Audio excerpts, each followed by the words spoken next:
этими законами. Вообще надо было сразу, по идее, надо было бы уже сразу отменить этот закон, если его читают, так сказать, обсуждали без согласования, вот хотя бы с некоторыми из нас. Это такое. Мы так сели, поговорили, давай решим, давай сделаем. Да. Безразличность. То есть мы такие да мы крепостные, такие животные, что ну только как мы сделаем, так и будет. Так и будет. Вообще люди, когда начинают богатеть, они хотят власти. Мне плевать, но 150 тысяч я заплачу не как артистка. Кому 150 тысяч?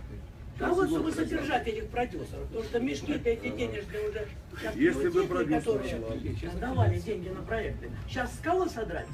Ну давайте сдирать с промоутеров, с администраторов, вот с меня, потому что я делаю худо-бедно на родительские встречи. Значит, я сама продаю билеты, я сама это организовываю. Давай платить. Кому? Зачем? За содержание кого? Офисов? Для дармоедов, которые будут сидеть. К чему это приводит? Это приводит, как любое крепостное право, к мертвым душам, к взяткам, ко всему. То есть любая излишняя упорядоченность